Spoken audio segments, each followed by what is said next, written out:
Oke, assalamualaikum warahmatullahi wabarakatuh. Jumpa lagi bersama channel YouTube Hasyim Asyari. Terima kasih buat teman-teman semua yang selalu standby menunggu uploadan video terbaru dari Hasyim Asyari. Terima kasih buat teman-teman semua yang sudah klik video ini dan sudah mengikuti Hasyim Asyari. Dan buat teman-teman yang belum mengikuti Hasyim Asyari atau belum subscribe, silahkan subscribe ya, karena subscribe tidak akan merugikan Anda semua. Baik, buat teman-teman semua, semoga dalam keadaan sehat walafiat, tanpa kurang suatu apapun, dan dimudahkan segala urusan dan dimudahkan rezekinya. Ya, buat teman-teman semua, semoga dalam keadaan ini, dalam saat ini menonton video ini dan kedepannya teman-teman semua diberikan keberkahan oleh Allah Subhanahu Wa Taala. Dan kali ini kita akan menonton sebuah video yang diupload oleh salah satu teman kita, YouTuber kita, yaitu tentang yang berjudul Malaysia diomeli Profesor Amerika soal simposium bahasa Melayu dan buku. Oke, sudah penasaran nih kayaknya ya. Oke, buat teman-teman semua, jangan lama-lama sebelum kita tonton videonya. Yang belum subscribe, langsung klik tombol subscribe-nya. Like, comment, and share. Oke, langsung ke videonya. Check it out.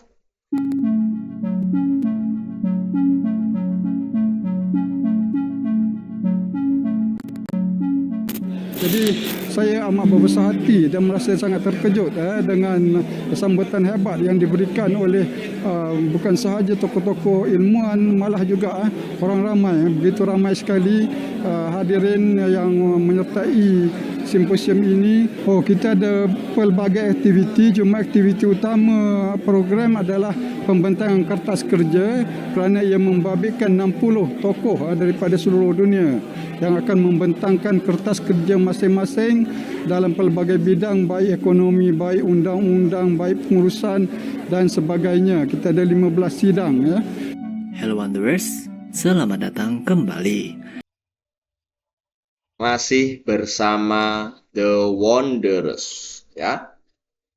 Silahkan teman-teman semua subscribe channel teman kita The Wanderers ya.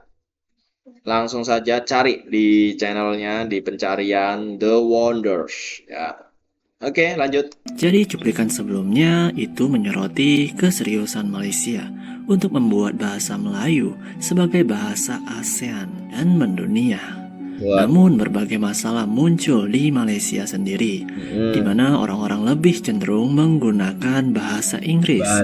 Dan berikut adalah beberapa keluhan yang disampaikan oleh narasumber dalam simposium pada waktu itu. Mari kita simak bersama. Oke, kita simak ya. Untuk mempelajari mana-mana bangsa secara keseluruhan, pertama sekali kita perlu menguasai bahasanya.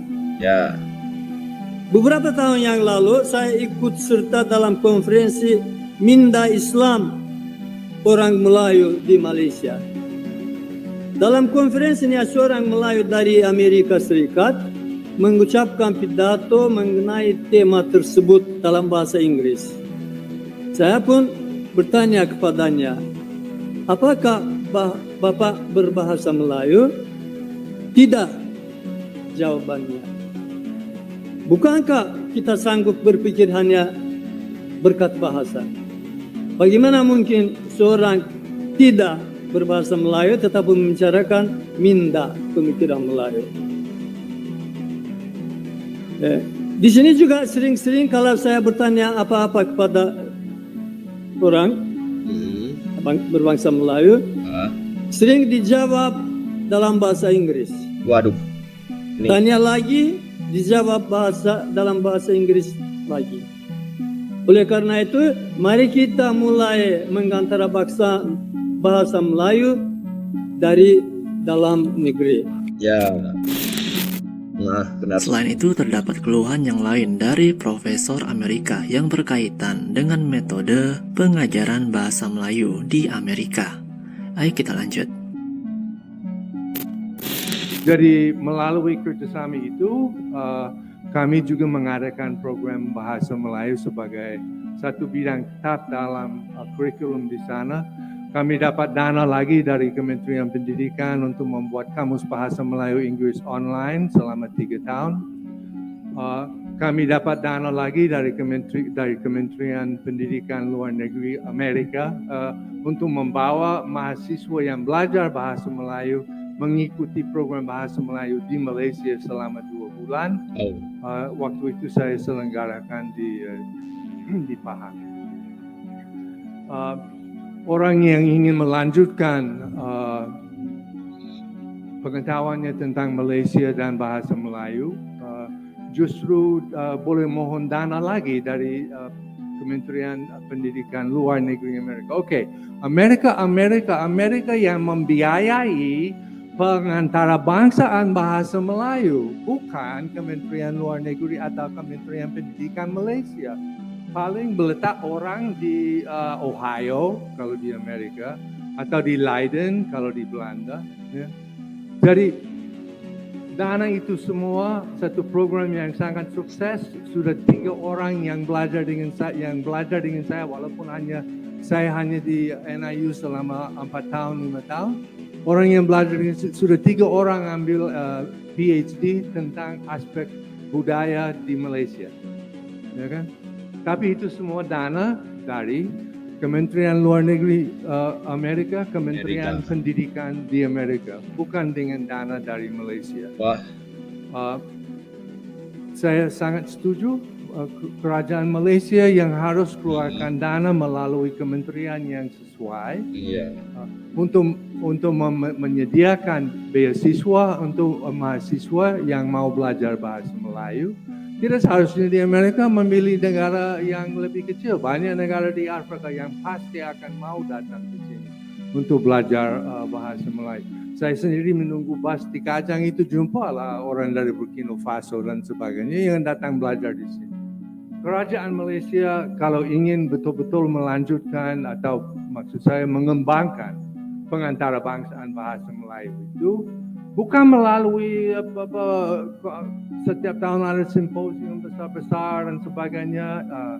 Yang lebih penting lagi, ada program yang mantap dari berbagai bidang, dari berbagai kementerian untuk memajukan dan menarik orang untuk belajar bahasa Melayu di luar negeri dan mungkin belajar di Malaysia kemudian atau buat penelitian di Malaysia. Itu caranya di Amerika. Saya sendiri waktu buat penelitian di Indonesia untuk S3 saya, dananya semua dari Kementerian Pendidikan di Amerika. Saya hanya ingin merespon, membalas, mengangkat baliklah cerita tadi itu. Penguasa, saya lihat ada wakil negeri Belanda di sini, dan dia boleh beritahukan bahwa semua buku yang dihadiahkan pada KITLV di Leiden sudah diserahkan pada perpustakaan dan tidak ada ruang baca Malaysia lagi. Kan dulu bertahun-tahun ada ruang baca buku-buku dari Malaysia. Semuanya sudah diserapkan. Tidak ada profil Malaysia lagi di situ. So artinya kita harus ambil tindakan yang bukannya buku, yang bukannya keras, bukannya barang, bukannya hadiah untuk orang yang pernah jadi profesor lama, jadi kita lantik dia, bagi dia kursi di Ohio kah atau di Leiden kah. Harus ada guru bahasa, harus ada penjagaan, harus ada pendidikan untuk guru bahasa. Jangan kirim lagi buku, kirim orang dan bawa orang kemari. Itu caranya untuk mengantarabangsakan bahasa Melayu. Bukan dengan banyak-banyak buku yang akhirnya diserapkan dan hilang dalam koleksi yang lebih besar. Dan bukan dengan hanya menghadiahkan orang yang sudah berkhidmat di Malaysia, kita berikan dia 1-2 tahun di Amerika, di Belanda, di Jerman dan sebagainya. Tidak ada kesinambungan, ya kan? Tidak ada kesinambungan dalam semua proyek seperti itu. So mungkin lebih baik saya tidak sambung lagi karena sudah habis waktu kah? Terima kasih. Demikianlah Sobat Maju.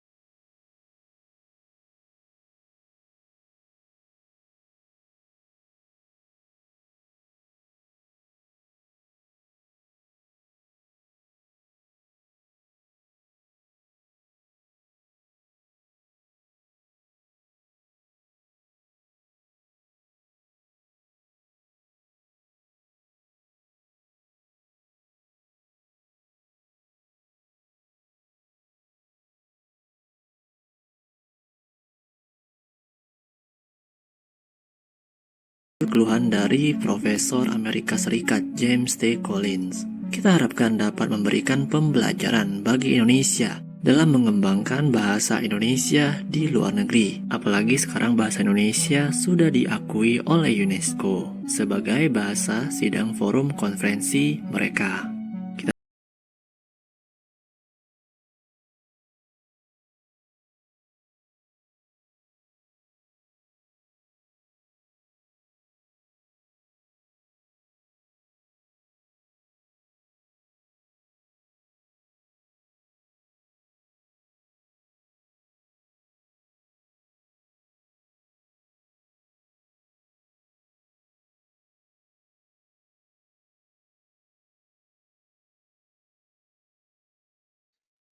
Oke, buat teman-teman semua,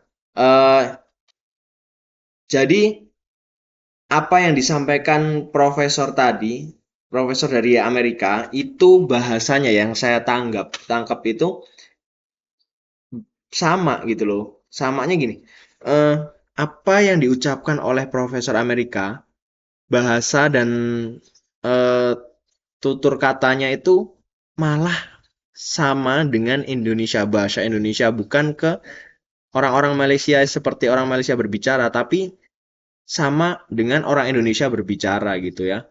Dari susunan katanya dan kalimat yang disampaikan itu lebih ke bahasa Indonesia ya. Itu. Nanti buat teman-teman semua yang ada tanggapan atau apapun setelah menonton video ini pasti teman-teman ada inspirasi atau masukan atau yang bisa diserap ya. Tanggapan apapun itu boleh teman-teman sampaikan ke kolom komentar ya. Tuh.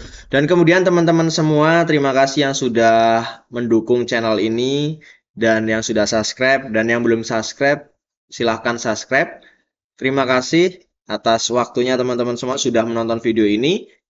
Mungkin cukup sampai di sini saja untuk video kali ini. Terima kasih. Wassalamualaikum warahmatullahi wabarakatuh.